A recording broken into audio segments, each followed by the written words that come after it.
El colon es un órgano que consiste en el ciego, colon ascendente, transverso, descendente, sigmoides y recto.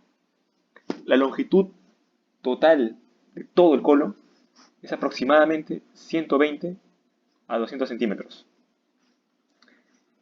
Y en su longitud del todo el colon ascendente va de entre unos 13 a unos 15 centímetros. Y el transverso, que es la porción más grande de todo el intestino grueso, tiene una longitud aproximada de entre 50 y 60 centímetros. El descendente o izquierdo tiene una longitud de entre 20 y 30 centímetros y el sigmoides de entre 30 a 60 centímetros. El diámetro promedio va de entre 2.5 a 7.5 centímetros. Esto depende en gran medida en qué parte del colon se encuentra, porque el lado derecho tiene un diámetro mayor al del lado izquierdo. Y a nivel microscópico, es importante conocer las capas. De interno hacia externo se encuentra la mucosa, la submucosa, la capa muscular y la serosa. Es importante tener en cuenta esta anatomía a nivel histológica porque el estadiaje del cáncer de colon se basa en esto. Y precisamente el cáncer de colon se origina, principalmente se da por pólipos. De ahí, en menor medida, en pacientes que tengan enfermedad inflamatoria intestinal, como lo son la colitis ulcerosa y la enfermedad de Crohn, y a predominio de la colitis ulcerosa. Se menciona que hay hasta un 30% mayor de riesgo si se presenta la colitis ulcerativa.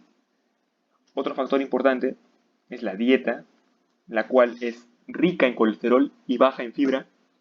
Y por último, y no menos importante, los factores ambientales.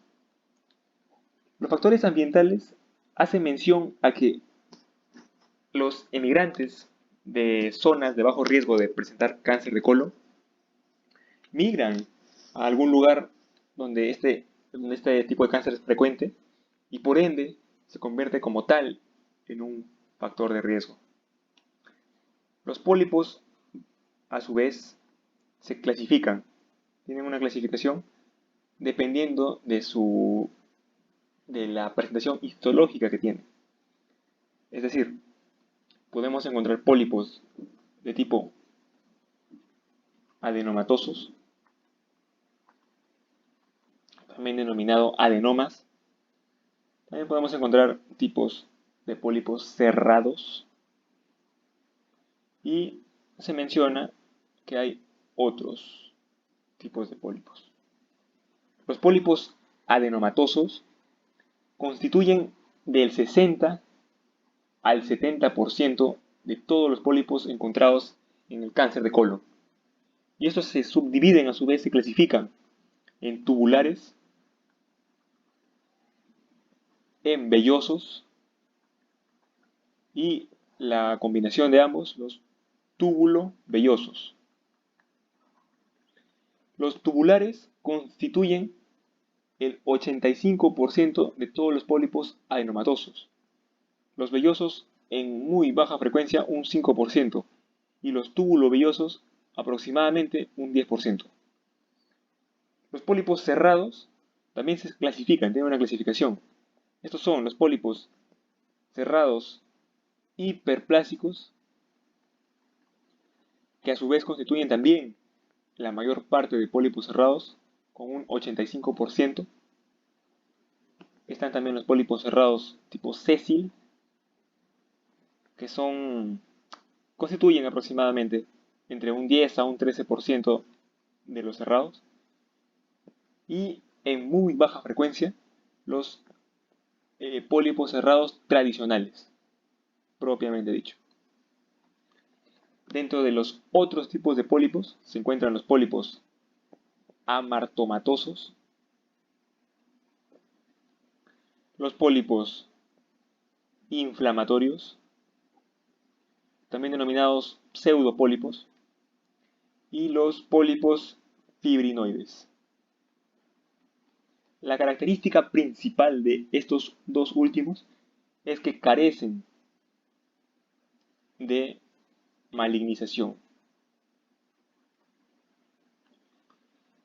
Y es muy importante esta clasificación de los pólipos, ya que los pólipos adenomatosos constituyen el principal factor de riesgo o son los más frecuentemente encontrados.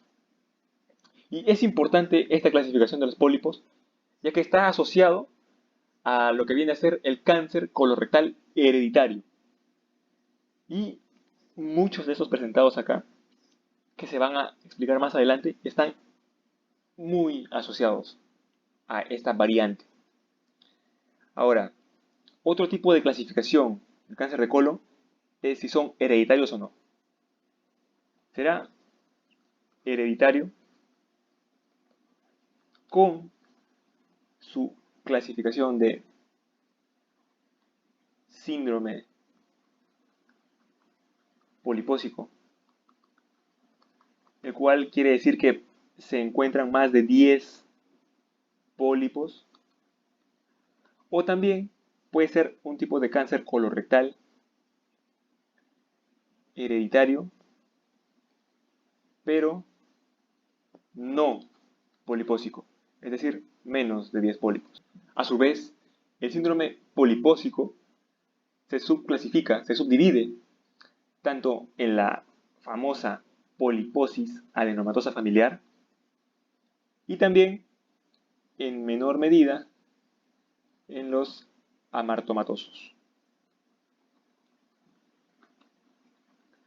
La poliposis adenomatosa familiar es la principal patología, la enfermedad más importante de los síndromes polipósicos hereditarios, pero aún así constituye menos del 1% de todos los tipos de cáncer de colon.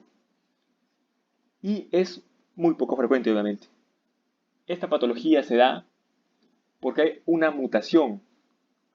Es una mutación del gen APC que se ubica en el cromosoma 5 y el tipo de herencia es autosómica dominante. Se caracteriza porque se encuentran más de 100 pólipos. Asimismo, es muy importante conocer que tiene una penetrancia del 100%. Esto quiere decir que la herencia autosómica dominante, en este caso, que todos los familiares de primer grado van a padecer esta enfermedad. Es por esto que todos los descendientes de alguien que tiene este tipo de presentación tiene que realizarse la colectomía profiláctica antes de los 40 años, ya que si no se la realiza, todos los descendientes sí o sí van a presentar cáncer colorectal. Y cabe mencionar que hay una variante de la PAF que es denominado poliposis adenomatosa familiar atenuada. Este tipo de variante se caracteriza porque tiene un inicio más tardío. Se caracteriza porque tiene menos pólipos, porque está más frecuentemente encontrado en el lado derecho, no como en la PAF, que se presenta más frecuente en el recto sigma. Y las manifestaciones de la PAF son principalmente extracolónicas. Esto quiere decir que se va a presentar pólipos gástricos, también puede presentarse adenomas y adenocarcinoma a nivel duodenal. También una muy importante es la hipertrofia congénita del epitelio pigmentario de la retina.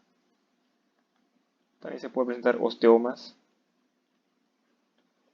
Y una que va a hacer la diferencia y que está asociado a otras enfermedades son las neoplasias extraintestinales. Aquí puede presentarse cáncer de páncreas, cáncer de tiroides, un hepatoblastoma y una muy, pero muy importante, porque está relacionado a algún síndrome es la neoplasia en el sistema nervioso central, específicamente el meduloblastoma.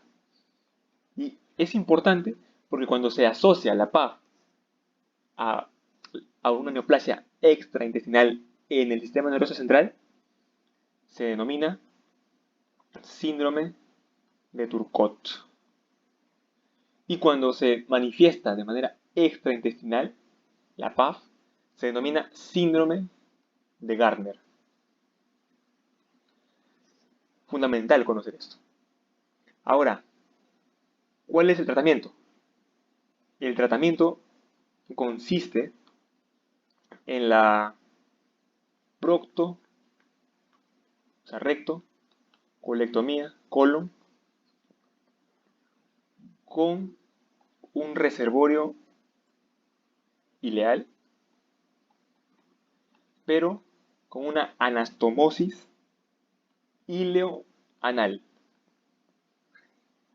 Se debe realizar esto preferentemente antes de los 25 años, pero va a depender de la edad del paciente, de la historia familiar y finalmente, lo más importante, la decisión del paciente. Por lo general se debería realizar antes de los 25 años. Ahora, la PAFA, la poliposis adenomatosa familiar atenuada, tiene un tratamiento endoscópico. Pero si no es posible esto, se realizará el tratamiento similar a la PAF tradicional. Ahora, el síndrome polipósico hereditario de tipo amartomatoso se da porque hay proliferación de células maduras de la mucosa colónica y se asocia a dos síndromes también. Así como la PAF se asocia a síndrome de Gardner y síndrome de Turgot, los amartomatosos se asocian al síndrome de Peutz-Jeghers y también a la poliposis juvenil. Se pueden presentar tanto adenomas como amartomas. Está más frecuente localizado en recto sigma, más frecuente en la población pediátrica, más frecuente también y se asocia, mejor dicho, a malformaciones congénitas. Por otro lado, el síndrome de Peutz-Jeghers tiene una característica importante que es la pigmentación mucocutánea. Esta pigmentación mucocutánea asociado a dolor abdominal, asociado a hemorragia gastrointestinal y anemia, además de una historia familiar, hacen el diagnóstico de un síndrome de Peutz-Jeghers. Del 2 al 12% llegan a desarrollar cáncer. Son más frecuentes los pólipos en el intestino delgado que en el intestino grueso. Y ahora, por otro lado, las de tipo hereditario, pero que no son polipósicos, es decir, menos de 10 pólipos, es el famoso síndrome de Lynch. Ahora, este síndrome de Lynch es la forma más frecuente de cáncer colorectal, de tipo hereditario obviamente, pero constituyen más o menos el 2% de todos los tipos de cáncer de colon. Se presenta por la mutación de los genes MSH2, MSH6, MLH1 y del PMS2.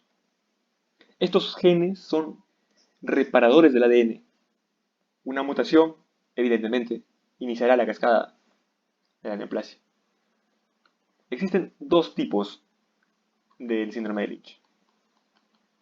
Tipo 1 y tipo 2. En la tipo 1 se limita solo al cáncer de colon y es mucho más frecuente en el lado derecho. En cambio, la tipo 2 se asocia a otros tumores, es decir, extra colónicos. Y principalmente se asocia al cáncer de endometrio. Es el cáncer más frecuentemente asociado al síndrome de Lynch. El diagnóstico se realiza con un test genético. Se debe realizar como tal un test genético para detectar y demostrar que hay alguna mutación, pero no todos los pacientes son tributarios a esto. Por eso se realiza la clasificación de Bethesda, los criterios de Bethesda. Si cumple al menos uno de los 5 criterios, pasa a realizarse el test genético. El paciente tiene que tener una edad menor de 50 años o alguna neoplasia hereditaria no polipósica asociada sincrónica o metacrónica, patología característica y una edad menor de 60 años, cáncer colorectal en uno o más familiares de primer grado con algún tumor de este tipo o uno menor de 50 años y cáncer de colon en 2 o más familiares de primer o segundo grado con tumor hereditario no polipósico. Sin embargo, se puede realizar el screening, el famoso screening. Este screening se realiza mediante una colonoscopía en los pacientes menores de 25 años.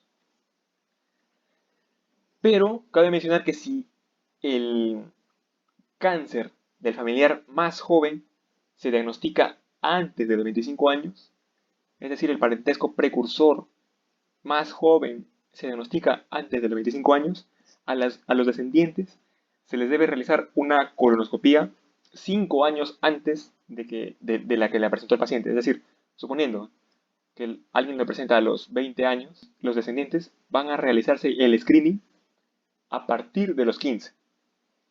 Pero por lo general debería realizarse entre los 25 años en adelante. Ahora, el tratamiento es la colectomía de tipo total, pero se realiza más una anastomosis de lo que queda del ilion y el recto, además de un control periódico del recto que no sea resecado, ya que puede generar cáncer en esta zona. Ahora, la clasificación del tipo de cáncer no hereditario, que es la más frecuente, constituye más del 90% de los casos, constituye la mayor parte de los pacientes que presentan este tipo de cáncer, se da de manera esporádica. Se da de manera esporádica. La presentación de tipo más frecuente. Y para esto hay factores de riesgo, como por ejemplo la edad, mayor a 50 años. Por ejemplo, más frecuente en varones que en mujeres. También en aquellos que presentan el síndrome de cáncer colorectal hereditario. En aquellos que tienen enfermedad inflamatoria intestinal, con más frecuencia en colitis ulcerativa, asociado al tabaco, a la obesidad y una muy fuerte que es la historia familiar o personal de cáncer colorectal. O si se encuentra pólipos adenomatosos. Es por esto que los pólipos vienen siendo el factor más importante para desarrollar cáncer de colon. Por otro lado, lo bueno es que hay factores protectores. Estos son el ejercicio físico, una dieta rica en calcio, fibra y en omega 3 y baja en colesterol, y una reciente, que es el consumo de AINES, en especial el ácido acetil salicílico. Sin embargo, no se recomienda el uso como profiláctico, ya que tiene muchos efectos adversos y puede ser peor. Está no recomendado. Las manifestaciones dependen de la localización del tumor. Es más frecuentemente encontrado en sigma, en sigmoides, y aquí lo que se va a presentar es rectorragia. Va a presentar estreñimiento o una falsa diarrea.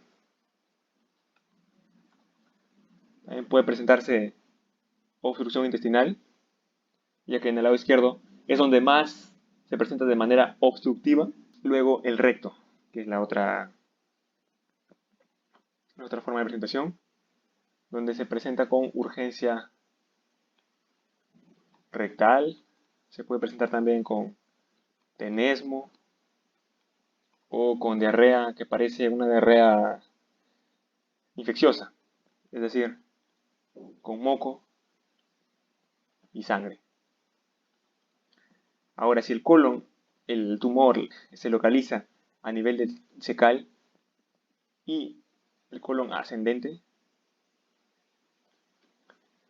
la forma de presentación más frecuente es de tipo anemia ferropénica, obviamente crónica. Y el diagnóstico se realiza con una colonoscopía más su respectiva biopsia. Suponiendo que se realiza el diagnóstico, ahora se debe clasificar con el sistema TNM o el sistema DUX. Están muy relacionados. En el sistema DUX, el estadio A se limita a la pared colónica. En el estadio B ya pasa hasta la última capa del colon o ya hacia la grasa mesentérica. En el estadio C inicia el proceso de metástasis, pero este se da a ganglios linfáticos, ya que en el estadio D se realiza la metástasis, pero a distancia, y está asociado al estadio 4 del sistema TNM, donde es cualquier tipo de invasión en las capas del colon, cualquier tipo de metástasis a ganglios linfáticos y la metástasis a cualquier parte. Es por esto que se debe realizar un screening o cribado. Es fundamental conocer esto, ya que va a agruparse en grupos de bajo riesgo, de riesgo medio y de elevado riesgo, de riesgo elevado. Las personas que constituyen el grupo de bajo riesgo son aquellos que no tienen antecedentes familiares y que tienen menos de 50 años. Los de riesgo medio no tienen antecedentes familiares de cáncer de colon, pero son mayores a 50 años, y este grupo es el grupo Diana, a quien se le debe realizar el cribado. También hay las personas de riesgo elevado, que se les realiza una vigilancia específica, ya que estos pacientes son los que tienen antecedentes familiares y la edad también. Aunque no es tan importante en este caso, lo que pesa son los antecedentes familiares. Por eso la vigilancia es específica. ¿Y cómo es el cribado? Se le debe realizar una colonoscopía cada 10 años a partir de los 50 años en pacientes de bajo riesgo y pacientes de riesgo medio. Su colonoscopía cada 10 años a partir de los 50. Y en pacientes con riesgo elevado, por lo general, se hace la colonoscopía cada 5 años a partir de los 40. Pero depende de qué tipo de presentación tiene sus antecedentes familiares, ya que, como hemos visto, ya que no es lo mismo en un síndrome de Lynch o una PAF, cada grupo tiene su propia vigilancia específica. Ahora, el tratamiento. Suponiendo que el tumor está ubicado en el lado derecho, se debe realizar una hemicolectomía, derecha, pero acompañado de su anastomosis iliocolónica, es decir, del ilio con lo que resta el colon. Si el tumor está en el colon transverso proximal, se realiza lo mismo, una hemicolectomía derecha, pero ampliada. Y si el tumor está en el ángulo esplénico o en el colon descendente, se realiza su hemicolectomía izquierda más su anastomosis terminal. Y quiere decir que se va a unir el colon transverso con el recto. Por último, si el tumor se encuentra en la unión recto-sigma, entonces se realiza una sigmoidectomía, se retira el sigmoides y se realiza una anastomosis terminal.